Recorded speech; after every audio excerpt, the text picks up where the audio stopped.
नमस्कार, मैं हूँ ऋचा अनिरुद्ध और हमारी इस खास प्लेलिस्ट कॉन्वर्सेशंस में इन दिनों हम बात कर रहे हैं ऐसे लोगों से जो इस मुश्किल वक्त में भी हमें हिम्मत दे सकें, जिन्हें देख सुनकर हम कुछ देर के लिए मुस्कुरा सकें और जो हमें खुश रहने के गुर सिखा सकें, जो हमें ये समझा सकें कि संघर्ष भी हमारी जिंदगी का उतना ही अहम हिस्सा है जितनी सफलता।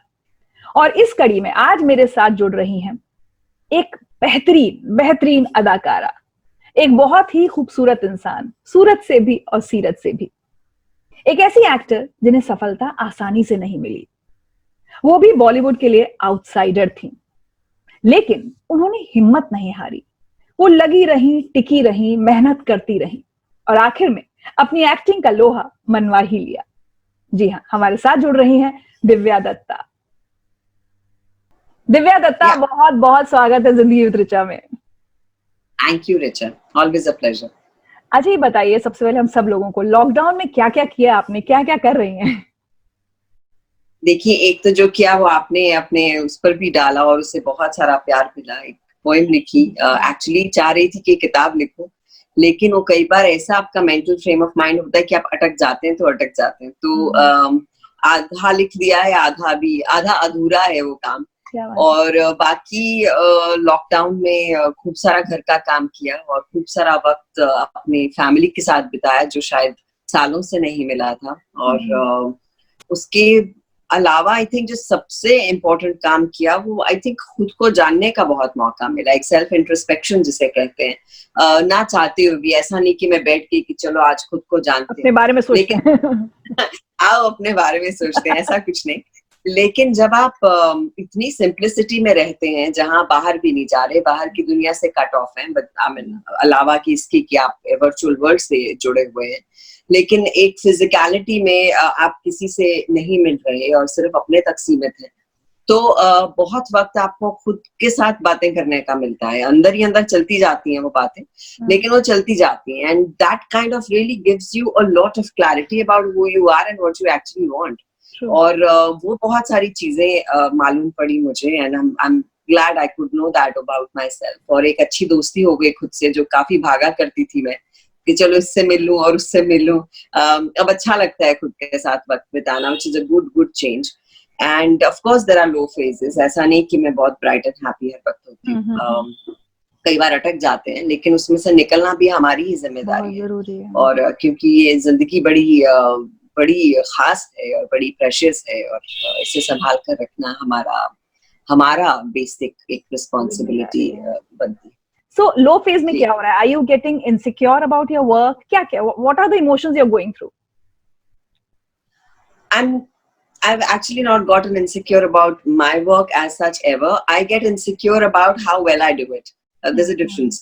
So लेकिन मुझे लगता है ये जो दौर है, ये इनसिक्योरिटी से ज्यादा मेरे लिए अनसर्टेनिटी का दौर है, जहां आपको इन जनरल पता ही नहीं कि कल क्या होने वाला है। सो आई थिंक एक जो वेगनेस होती है, एक जो अनक्लियर सिचुएशन होती है, वो कई बार आपको बहुत अनकंफर्टेबल कर देती है। हम लोग डेडलाइंस पर चलने वाले लोग हैं, जहां पता है अच्छा ये करना है, फिर ये करना है, फिर ये करना है, और सडनली आप प्लान तो बना लोगे, लेकिन किस खुशी में बनाओगे, आपको पता ही नहीं कल है क्या है। तो इसलिए वो अनसर्टेनिटी कहीं आपको डिमोटिवेट कर देती है।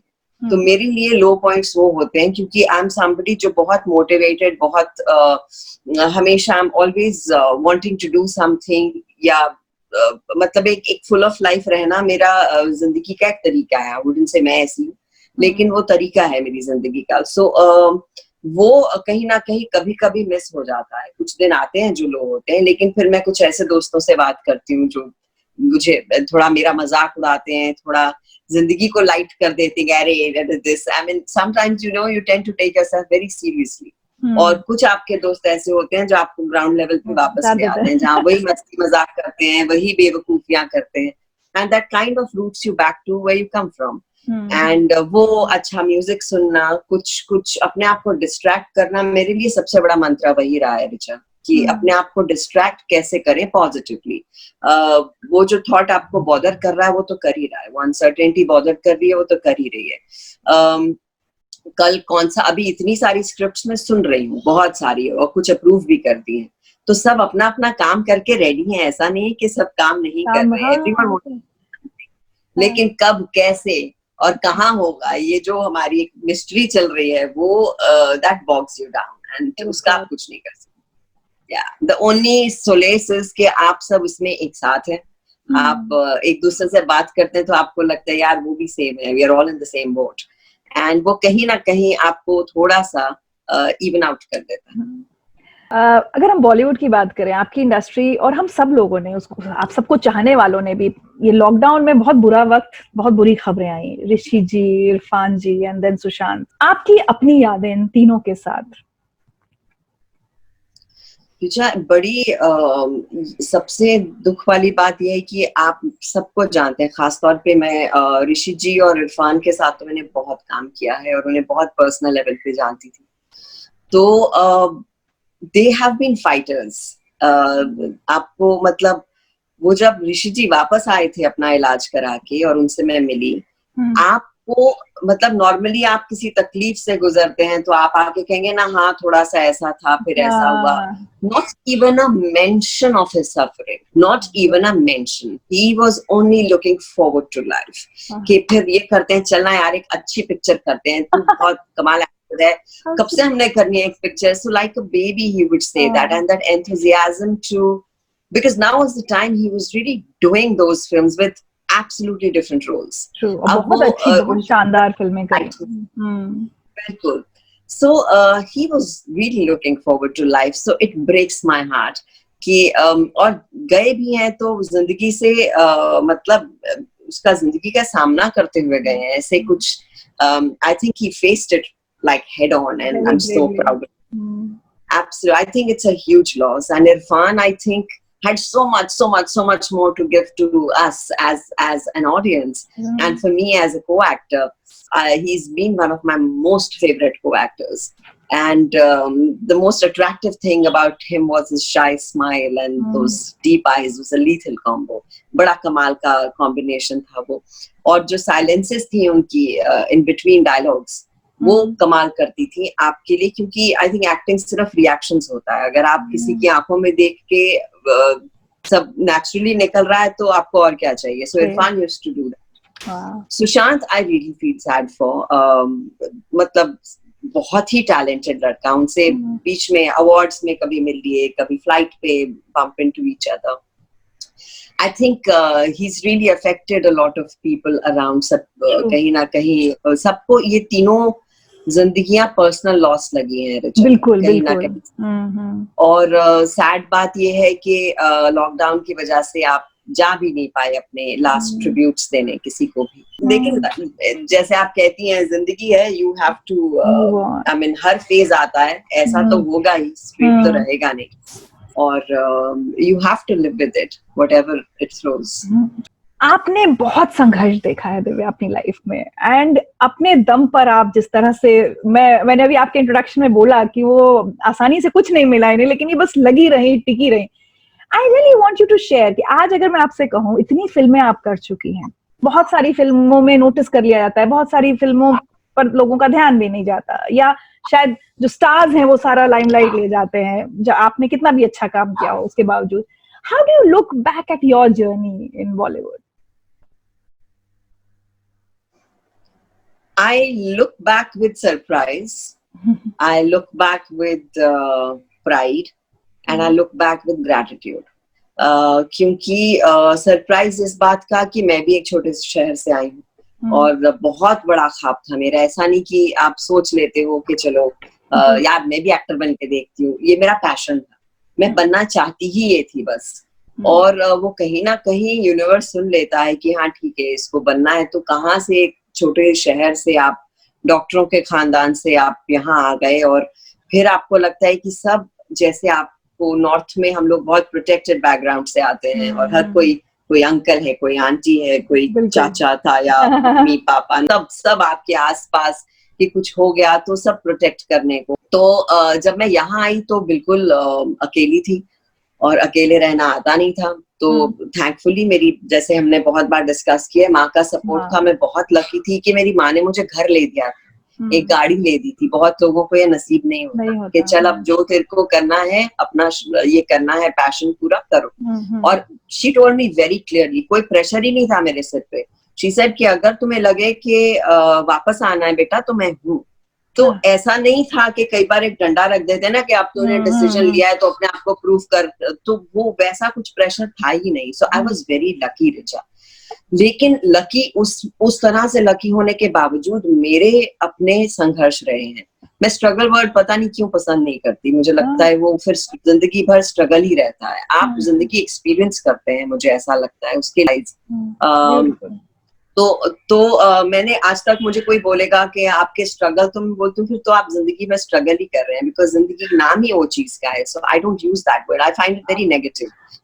तो यस आई मैं आई यहाँ पर, फिर लोगों से मिली, और यहाँ इंडस्ट्री में आपको कोई सीधे से मना नहीं करता, क्योंकि पता नहीं होता आप कल कहाँ पहुंचेंगे और किसकी कब जरूरत पड़ेगी। सो मुझे कोई मना ही नहीं करता था रिचा। तो मुझे लगा कि मैंने बहुत सारी फिल्में साइन कर ली।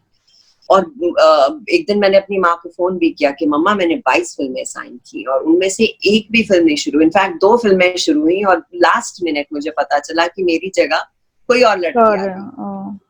तो आई क्राइड अ लॉट, मैं बहुत रोई कि मुझे हाँ क्यों बोला। मतलब एक आपका ट्रस्ट ब्रेक होता है, लेकिन मुझे रियलाइज नहीं हुआ कि ये तो शुरुआत थी। ट्रस्ट ब्रेक मतलब ऐसा थोड़ी है कि वो मेरे घर के लोग हैं, उनको अपना बिजनेस देखना है, उन्हें किसको प्लीज करना है। वो एक क्या होता है, हम लोग नेपोटिज्म बोलते हैं, ऐसा नहीं है। हर एक की कहीं ना कहीं मजबूरियां होती हैं Richa.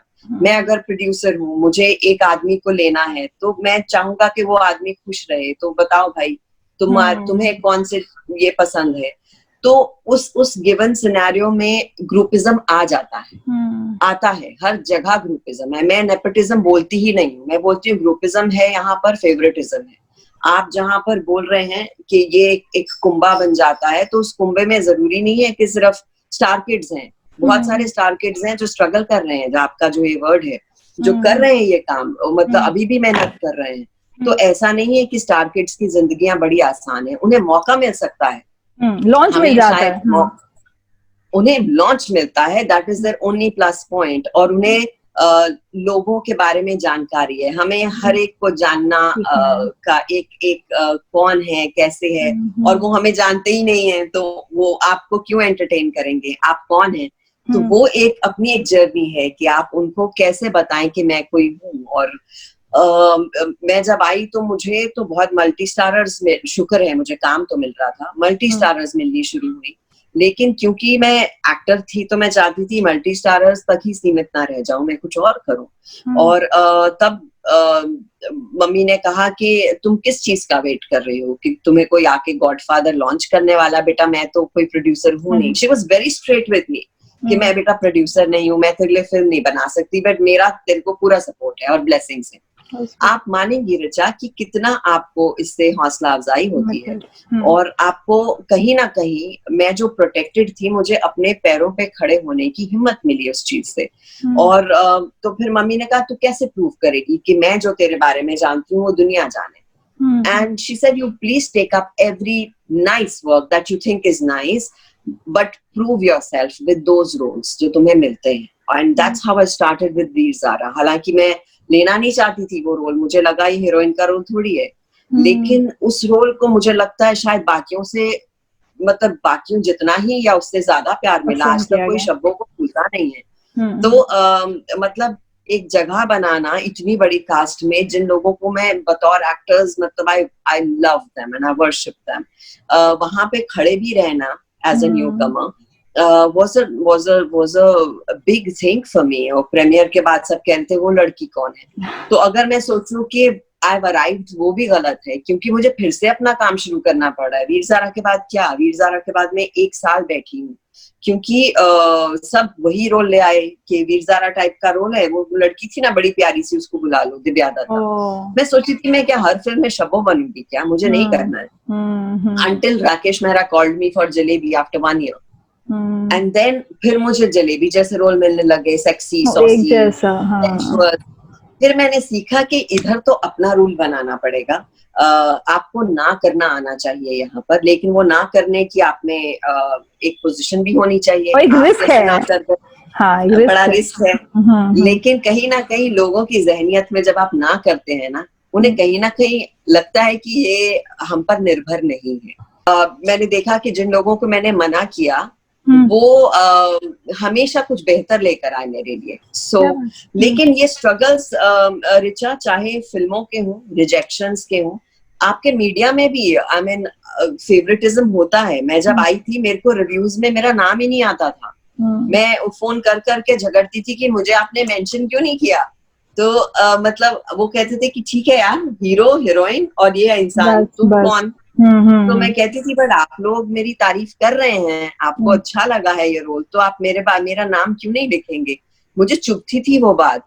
We've gone through all that. अब जाकर ये 5-6 साल पहले से I made a position where people don't have that hiccups. लेकिन वो जो 18 साल मैंने भी रिजेक्शन सहा है, 18 साल कम नहीं होते रिचा। बहुत लंबा। और कहीं ना कहीं किसी ना किसी लेवल पे आपको या तो अंडररेटेड कहा जाता है, या कहा जाता है कि वो सपोर्टिंग रोल्स करती हैं यार। वो मुझे खिज मचती थी। अब जाके वो सपोर्टिंग कैटेगरी मेरे जहन से हटा दी, मेरी पर्सनालिटी से हटा दी गई है। लेकिन अपने आप ऑर्गेनिकली मैंने कुछ नहीं किया, तब भी नहीं किया था, अब भी नहीं किया। आपको उस रिजेक्शन को भी एक्सेप्ट करना आना चाहिए। और जब आप एक्सेप्ट किए जाते हैं तो उसे भी ऐसे ना ले लें कि वो आप अपने आप को ही चढ़ा लें। आप कई बार देखेंगे जो बहुत साल के बाद जिन्हें सक्सेस मिलता है, वो कई बार हैंडल ही नहीं कर पाते सक्सेस।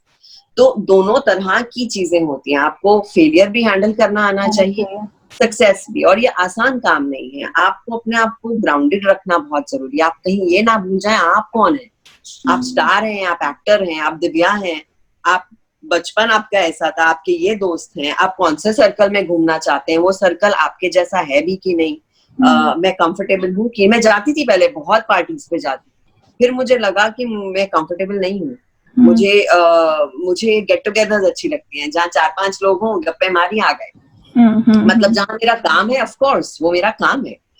मजा आता है मुझे सबसे मिल के आओ थोड़ी देर, लेकिन थोड़ी देर मिलाओ और फिर घर आओ। और मुझे so you need to make your choices, you need to know who you are, you need to know how to nurture and अपने आप को संभाल के रखना आना बड़ा जरूरी है। क्योंकि ये जगह मुश्किल है, ये जगह बिल्कुल आसान है ही नहीं। हम लोग रिचा क्या है कि हम इतने मसरूफ हैं, हम इतने अपने आप में उलझे हुए हैं कि अगर मैं आपको फोन करूं, मैं कहूंगी हाय रिचा हाउ आर यू, आप कहेंगी बहुत अच्छे। आप थोड़ी बताएंगी घर में क्या चल रहा है, क्या प्रॉब्लम हो गई, या किधर ऑफिस का टेंशन हो गया, आप थोड़ी बताएंगी। और ना ही मैं सुनूंगी, फटाक से मैं भी बोल दूंगी हाँ जी अच्छा ओके, आई एम ऑल्सो। आप मानेंगी इस लॉकडाउन में मैंने क्या किया है रिचा, और मुझे अच्छा लगा। मैंने सबको फोन किया बिना किसी एजेंडा के, अपने दोस्तों को, अपने जिनके साथ मैं काम कर चुकी हूँ। और कुछ लोगों को बड़ी हैरानी हुई कि यार काम तुम कर नहीं रहे। दिव्या का फोन तो 1 सेकंड का साइलेंस आता है, और फिर उन्हें बहुत अच्छा लगता है कि किसी ने हमें फोन किया, और बिना एजेंडा के। हमें आदत नहीं रही। I spoke to people who are retired, जो हमारी इंडस्ट्री के दिग्गज लोग हैं, जो रिटायर्ड हैं। मैंने कितने लोगों से बात की, अच्छा लगा, उनको अच्छा लगा, मुझे और ज्यादा अच्छा लगा। सो आई एम सेइंग ये चीजें अगर हम करते रहें, सुनते रहें, बात करते रहें, किसी को ये महसूस कराएं कि भाई हम सिर्फ तुम्हें इसीलिए फोन नहीं करते कि हमें तुम्हारी जरूरत है, हम यूं भी कर देते हैं। सो आई एम सेइंग अपने आसपास की आवाजें अगर हम सुनते रहें, और एक कहीं ना कहीं और कहना बहुत आसान है यार, हैंग इन देयर यार, स्ट्रांग रहे यार। आपने कह दिया, जर्नी तो मेरी है। मतलब मेरी खुद की आपने देखी है मेरी journey. After my mother I was depressed to another level. मतलब और वो सिर्फ एक चीज मुझे चलाती रही कि अगर माँ होती तो ऐसा करती क्या। तो उनको लेट डाउन ना कर दूं, इसलिए वो एक बहादुर बनी रही, और शायद उसने मुझे सेल थ्रू भी कर दिया, नहीं तो मैं भी कहीं गिरी होती। लेकिन उस वीक मोमेंट में किसी से बात करना, मेरे दोस्तों ने मेरा बहुत साथ दिया है रिचा, मेरी फैमिली ने मेरा बड़ा साथ दिया है, सुनते रहे हैं मुझे। और सुनते सुनते सुनते I have gone to counsellors, I have spoken to my friends, I have spoken to my family. मेरी अच्छी बात यह है कि मैं मन की बात बोल देती हूँ, अंदर नहीं रख नहीं पाती, तो वो एक अच्छी बात है। बहुत सारे लोग शायद नहीं बोल पाते, इंट्रोवर्ट्स होते हैं, नहीं अपने आप को एक्सप्रेस कर पाते, becomes more difficult for them, but you cannot judge them. You most definitely cannot judge them. True. तो मैं इतने लोगों से बात करने के बाद अब जाके 5 साल के बाद मैं खुद से बात करने में कंफर्टेबल हूँ कि हाँ दिव्या, तुझे क्या प्रॉब्लम है, तुझे क्या अफेक्ट कर रहा है. I started talking to myself, being my own counsellor. But इस चीज को मुझे 5 साल लग गए सीखने में. 5 साल कम नहीं होते. थोड़ा स्लो डाउन करना जिंदगी में, अपने आप को जानना, अपने आप को शांति देना जो हम नहीं दे पाते, हम वो सब भूल जाते हैं.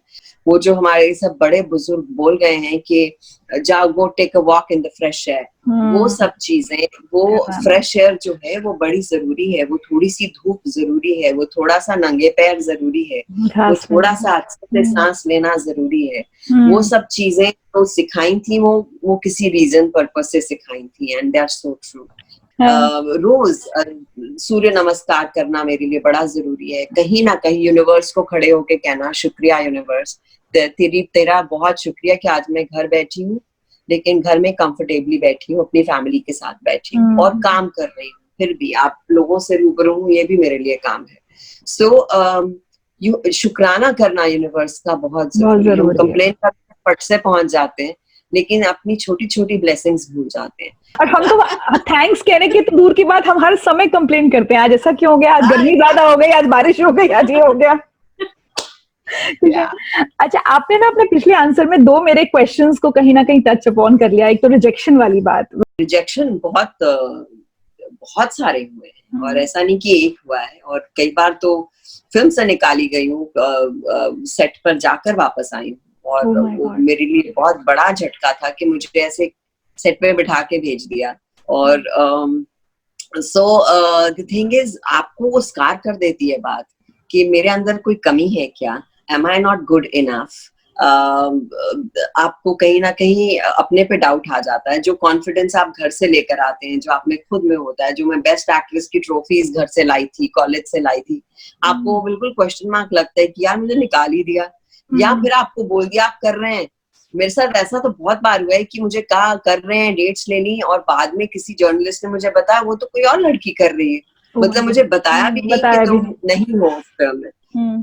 तो ऐसा भी होता है बहुत बार. So you have to, I mean, rejections लेना हमें आना चाहिए. रिजेक्शन बहुत ईगो को भी हर्ट होता है, इमोशनली हर तरह से हम पर असर करता है. तो how do you deal with it? हम हर जगह हर चीज को इतना सीरियसली लेंगे तो फिर जिंदगी रुक जाएगी. इसको बी ऑल और एंड ऑल मत बना दो. मुझे जब किसी फिल्म से निकाला जाता था और मैं रोते हुए घर आती थी, तो मेरी माँ कहती थी कि भाई इससे जिंदगी रुक गई क्या तुम्हारी. तो मैं सोचती थी जिंदगी तो नहीं रुकी, पर मैं अपसेट हो गई हूँ, मेरा ईगो कहीं हर्ट हो गया, मेरी सेल्फ एस्टीम कहीं चली गई, मैं डिजर्व करती थी. और रिजेक्शन किसको पसंद है? वो सब चीजें हैं, लेकिन आप फिर भी सोचें is it worth it? No, it isn't. फिर हम क्या है कि एक चीज को एक्सपीरियंस करना और उसके बारे में ऑब्सेस करना, ये 2 अलग चीजें हैं. एक्सपीरियंस करेंगे तो मुझे वो रिजेक्शन हफ्ता तक बहुत बुरी लगी. फिर एक अच्छा नया सा ऑफर आया, दिव्या आप ये वाला रोल करेंगी, तो वो भूल गई मैं पिछली बात, कहाँ याद थी फिर वो पिछली बात. फिर उसमें चली गई कि अब इसको, फिर जिद के साथ गई, उल्टा जिद के साथ गई कि इसको इतना अच्छा करूंगी कि उसको बुरा लगे कि मुझे क्यों नहीं लिया. 2 एटीट्यूड होते हैं. या तो आप हार मान लें कि यार वो जो मुझे निकाल दिया वो सही था, ही वाज राइट, कि मेरे में ही कमी है, और मैं ऐसी नर्वस हो जाऊं कि अगले सेट पे भी काम खराब कर दूं कि यार पता नहीं क्या 10 रीटेक दे दूं, अपने ऊपर इतना बैगेज ले लूं रिजेक्शन का. या तो वो कर लूं, या ये करूं कि तूने मुझे नहीं लिया अभी. And it has happened to me. जिन्होंने मुझे निकाला है वर्क विद देम अगेन. और गुस्सा भी आया मुझे कि इनके साथ करूं कि रहने दूं, छोड़ उनको, मैं नहीं बता दूं. तो then my mother said work with them because they realized that they missed you out last time. तो मैंने एक वो जिद पकड़ी कि मैं इतनी अच्छी हो जाऊंगी, मेरा कोई है नहीं इधर मुझे पुश करने को, ये कहने को कि तेरे लिए मैंने ड्रीम रोल बनाया है, ये दिव्या दत्ता करेगी, ऑपोजिट सो एंड सो करेगी. I have to push myself and I have to excel so much कि आप चाहें भी तो भी मुझे इग्नोर ना कर पाए. आपको मुझे उन नॉमिनेशंस में डालना ही पड़ेगा, बेस्ट एक्टर कैटेगरी में डालना ही पड़ेगा. तो वो एक जिद जब आ जाए, मैंने कम से कम 6-7 साल कंसेक्यूटिव, 1 साल के बाद I have been nominated every year, which is a tall feat. But वो रोल्स कौन से थे? वो रोल्स थे जिनमें मैं पूरी फिल्में नहीं थी, कहीं ना कहीं लेकिन कोई भूला नहीं उन रोल्स, और उन रोल्स की वजह से आज मेरे लिए रोल्स, मेन रोल्स लिखे जाते हैं। तो आप कहेंगी कि 25 साल के बाद I am getting my due is a journey in itself, Richa. Yeah. And it shows you have so much of patience. आपके patience के बारे में बताता है. I have passion, I have zid, I have perseverance कि जब कुछ शुरू किया है तो उसे पूरा करना और अपनी तरह से पूरा करना, वो मेरा काम है। और मैं किसी को भी ये हक नहीं देती कि वो मुझे बताएं कि मुझे मेरी जिंदगी के साथ क्या करना। मुझे बताएं कि मैं अपनी जिंदगी को यहाँ लेकर जाना चाहती हूँ, उसमें अगर ऊपर वाले की ब्लेसिंग्स हैं, great, I don't need anybody else. But do you think अभी एक बहुत अच्छा फेज बॉलीवुड में आया है, जैसे पहले सिर्फ सुपरस्टार्स या मेन लीड एक्टर्स की बात होती थी फिल्म में, अब आप चाहे वो एक्टर सपोर्टिंग रोल का या जो भी उसको नाम देना चाहें, बट अब ऑडियंस उनको प्यार देने लगी है, बहुत बेपनाह प्यार देने लगी है। चाहे पंकज त्रिपाठी, दीपक डोबरियाल, इरफान से शुरू हो गया था, नवाजुद्दीन, आप, बहुत सारे लोगों को वो प्यार और रिकग्निशन अब फाइनली मिल रहा है, मुझे ऐसा लगता है, which they deserve. क्योंकि अब कहानियां बननी शुरू हो गई। अब आप सोसाइटी में से एक किरदार उठा के उसे आप मेन लीड बना देते हैं कि ये हमारा लखनऊ का, या ये हमारा कानपुर का, ये हमारा पंजाब का एक हीरो या हीरोइन होगी, तो उसे इतना ग्लैमराइज कर देंगे तो लोग खुद ही कहते हैं यार ये तो बहुत ग्लैमरस लग रहा है यार, ये हम नहीं है। वो गानों में अच्छा लगता है, वो एक बड़ी फिल्म में, जो मेक बिलीव फिल्म है उसमें अच्छा लगता है, लेकिन जब आप रियलिस्टिक सिनेमा बना रहे हैं, जब आप मेक बिलीव नहीं बना रहे, तो लोगों को वो लोग चाहिए जो जिनसे वो रिलेट कर पाए, जो उन्हें कह पाए कि हाँ यार ये मेरी कहानी है, ये मेरे बारे में भी है। सो इसलिए ऐसे लोग जो बहुत सालों से हैं, जो बेहतरीन कलाकार हैं, जो 20-20 साल से, उन्हें all of them are there and people feel ये तो मतलब this is us। अभी आप OTT भी देखें, इसमें स्टार्स की इतनी जरूरत नहीं है। अगर आप देखें कि अच्छे बेहतरीन कलाकारों को सेंट्रल रोल्स मिल रहे हैं, अब जाकर I am doing what actually I had aspired to do when I had just come। तो जब मैं मतलब 18 साल की थी और अब जब मैं हूँ 25 साल के बाद, I'm doing what I wanted to do that time। The best phase of your life is on, probably has come now। वो जो मुझे लगता था मैं कहीं जाऊंगी और लोग खड़े होंगे और मुझे प्यार करेंगे, और you know and roles will be written for me और कहा जाएगा best actor and blah blah, वो अब हो रहा है। तो लेकिन मैंने कभी जिंदगी में सोचा था, जब मैं आई थी मुझे कोई कहता था ये फिल्म हम अगले साल शुरू करेंगे, तो आई वुड से अगले साल मैं थोड़ी बैठूंगी यहाँ, अगले साल मैं घर चली जाऊंगी, मैं ये कर लूंगी, मैं वो कर लूंगी। तो आप घबराते हैं, थोड़ी पता था कि मैं यहाँ 25 साल निकाल दूंगी। दिव्या, अब मैं आई थिंक अब चलने का समय आ गया, 1-2 सवाल और है मेरे पास। जो लड़कियां अभी भी छोटे शहरों से ट्रेन पकड़कर आती हैं मुंबई, और लंबा स्ट्रगल है, आज शायद आपके बारे में सुनेंगे कि 18 साल 25 साल, तो लोगों को बड़ा अजीब लगेगा, क्योंकि मुझे कई बार लगता है अब के बच्चों में वो पेशेंस कम होता जा रहा है। बट ऐसे सब बच्चों को, यंगस्टर्स को आप क्या सलाह देना चाहेंगे? देखिए, जब आप आते हैं ना, तो you come with stars in your eyes कि मैं जाऊंगी तो मैंने धमाल कर देनी है, इंडस्ट्री बदल जाएगी मुझे देख के। आप वो कॉन्फिडेंस के साथ आते हैं, क्योंकि आप अपने घर में सब हीरो हीरोइन है, आप अपने शीशे के आगे सब स्टार्स हैं कि ये देखो, ये तो असल तो मैं हूँ। तो one, I think you should no कि आप सिर्फ ग्लैमर के लिए नहीं आ रहे, वो बड़ा जरूरी है जानना।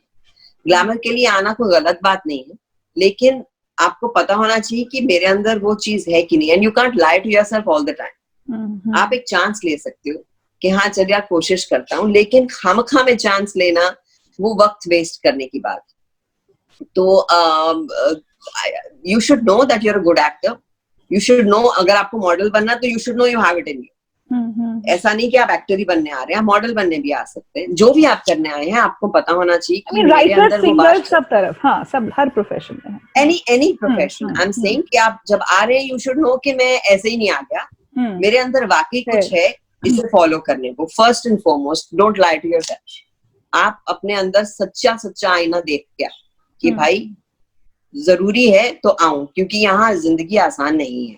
दूसरा, मैंने जो सीखा था जब मैं नई आई थी वो ये था कि बीच में बहुत सारे ऐसे लोग होते हैं जो आपको गुमराह करते हैं, जो आपको कहते हैं आपको इससे मिला देंगे, उससे मिला देंगे, और आप कहीं और चले जाते हैं, खास तौर पे लड़कियां। और अब तो खैर it's everywhere. So I am saying कि इन लोगों से बच के अगर आप मेन लोगों तक जाएं, उन तक पहुंचने का, आप तो सोशल मीडिया है, आपको ऐसा भी नहीं कि उन तक मैं कैसे अप्रोच करूं। कास्टिंग एजेंसीज हैं, अच्छी कास्टिंग एजेंसीज हैं, उनके जरिए you should have good agents for yourself, should have good people. कहीं ना कहीं एक औरत की इंस्टिंक्ट बहुत स्ट्रांग होती है, आपको पता होता है कि ये जिससे मैं मिल रही ये इंसान गलत नहीं है, आपको कोई छू भी ले आपको पता चल जाएगा ये जो टच है ये अच्छी टच है कि बुरी टच है। मुझे कोई जोर से जप्पी भी मार लेगा ना 10 मिनट के लिए और वो मुझे टच अच्छी लगेगी तो I would not mind it, लेकिन कोई सिर्फ ऐसे भी हाथ फिराएगा मेरे को ऐसा लगेगा कि हाथ हटाओ, यू नो समटाइम्स। सो आपको इंसान का इंटेंट उसकी टच से पता चलता है। So be very careful about these things. तीसरी बात, पेशेंस होना बहुत जरूरी है, और सबसे जरूरी बात, या तो अगर आपकी फैमिली है या आपके दोस्त हैं, लेकिन कोई आपका होना जरूर चाहिए, और आपको बात करना बहुत जरूरी है। प्लीज प्लीज प्लीज हर चीज अपने अंदर ही रख लेना। बहुत सारी एक्ट्रेसेस का भी हमने देखा है, somebody's committed suicide, somebody's gone the wrong way, जो कुछ उसमें से निकल के भी आई, लेकिन कुछ गुम गए। कितने लोग आते हैं, मैं ये देख रही थी कि कितने हजारों लोग आते हैं, उनमें से 1% या 2% लोगों को आप जानते हैं। कितने वो लोग क्या करते हैं, you don't know what they do. वो कहीं गुम ना जाएं, वो अपनी प्रेशियस लाइफ कहीं खो ना दें। तो इस बात का ध्यान रखना बहुत जरूरी है। प्लान बी तो मैं नहीं कहूंगी, लेकिन अपने ऑप्शंस हमेशा खुले रखने चाहिए, कि बी ऑल और एंड ऑल ना बनाओ कि ऐसा नहीं हुआ ना तो मैं तो कुछ भी कर दूंगी। कुछ भी क्यों कर दोगे, नहीं जरूरत है कुछ भी करने की। हो गया तो अच्छी बात है, नहीं तो ऑप्शन दूसरी जिंदगी खोल के देती है ऑप्शंस। हम सिर्फ दरवाजा ही देखते हैं, हम खिड़कियां देखते ही नहीं है। तो वो खिड़कियां देखना बड़ा जरूरी है कि हवा उधर से भी आ रही है, वहां से भी हम बाहर जा सकते हैं। सो आई एम सेइंग ये चीजें ध्यान में रखें। बहुत फ्लोट ना करें, किसी जगह को बिलोंग करना जरूरी नहीं है, पीयर प्रेशर लेना जरूरी नहीं है। आप क्या है वो आपको पता है, आप किस तरह के इंसान है सिर्फ आपको पता है, आपको किस चीज से खुशी मिलती है आप वो करिए। I do one thing, I only please myself. मुझे जिस इंसान से मिलने में खुशी मिलेगी, I will go out of the way to meet that person. जो मेरा काम है वो मैं करती हूँ, लेकिन जो मुझे नहीं पसंद वो मैं नहीं करती। सो एक लाइफ है, बड़ी जरूरी है, उसे अपने तरीके से जिए। आप देखें जो भी आप कर रहे हैं उससे आपका अंतर्मन खुश हो रहा है कि आप सिर्फ अपने एम्बिशन को धक्का दे रहे हो, ये इससे डिफरेंशिएट करना बहुत जरूरी है। चलिए मेरा आखिरी सवाल, एक्टर तो आप बहुत अच्छी हैं, आप लिखती बहुत अच्छा है, चाहे वो कॉलम्स हो न्यूज़पेपर में या फिर आपने किताब लिखी अपनी माँ को लेकर, इतनी खूबसूरत किताब। अब अगर मैं पूछूं दिव्या दत्ता की जिंदगी में अभी भी कोई अनफुलफिल्ड ड्रीम है, डायरेक्टर बनना चाहती हैं, या कुछ एक काम जो अभी भी you look forward to doing after this whole crisis is over? बहुत सारी चीजें हैं रिचा, ऐसा नहीं कि मैं कुछ प्लान्स नहीं करती जिंदगी में, लेकिन मुझे अभी मैं अगली किताब लिख रही हूँ, डायरेक्शन के ऑफर्स आए हैं मुझे, बट मुझे लगता है कि अभी I want to concentrate only on acting, because अब जाकर काम बहुत टचवुड अच्छे हैं और करना चाहती हूँ उनको, और बहुत भुक्खड़ एक्टर हूँ, और बहुत सारे ऐसे डायरेक्टर्स हैं जिनके साथ अभी काम नहीं किया है और करना।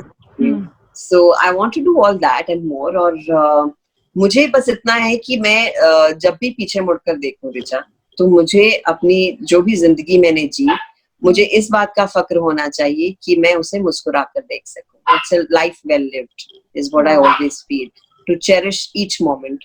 अभी मैं आपसे बात कर रही हूँ तो मैं इसे बहुत एंजॉय कर रही हूँ, ऐसा नहीं कि चलना यार कब खत्म होएगा यार, ऐसा नहीं है, तो ऐसा है भी नहीं। लेकिन मैं कह रही हूँ कि आप जब कोई चीज को आप जहाँ होते हैं उसे अपना 100% दें, उसे एंजॉय करें, उसे एब्जॉर्ब करें। आप अपनी फैमिली के साथ हैं, उसको एंजॉय करें, वो मोमेंट पता नहीं कब आएंगे फिर। आप जो, मैं जाके बीच पे बैठ जाती हूँ अपनी पेट के साथ, तो मैं समुद्र देखती रहती हूँ बैठ के। We just sit for a few minutes कि हम बैठ गए, बस देखना, शुक्र करना कि कुछ लॉकडाउन पहले हम आ भी नहीं पा रहे थे, अब हम वापस आ पा रहे हैं। तो ये जो चीजें हम फॉर ग्रांटेड ले रहे हैं, उन्हें चेरिश करके रखना, हर मोमेंट जो आता है उसे रब की एक ब्लेसिंग मानना कि थैंक यू कहीं ना कहीं करना, वो शायद मेरी एक आदत बन गया। मुझे किसी ने कहा था तुम स्पिरिचुअल हो गई हो, शायद हो गई हो, लेकिन I didn't realise that life did it to me. मैंने कोई कोर्स या कुछ नहीं किया, लेकिन I think life is the best teacher जैसा कहा जाता था, वो मेरे लिए कहीं ना कहीं वर्क किया। जिंदगी आपको बहुत सिखाती है, आपको बस अपने पन्ने पढ़ना आना चाहिए कि मैंने अपना चैप्टर पढ़ा कि नहीं। क्या बात है। चलिए, thank you so much Divya Dutta once again. और मैं एक बार फिर से अपने व्यूअर से कहना चाहूंगी, मैंने शुरू में भी कहा था कि जितनी खूबसूरती दिखने में है, सूरत और सीरत दोनों से बहुत ही खूबसूरत इंसान है। And it's always so lovely talking to you. बहुत सारे टेक अवेज कुछ ना कुछ मिलता है। रेखता में भी मैंने आपसे बात की थी, बड़ा मजा आया था। बस just stay the way you are, never ever change. Thank you so much.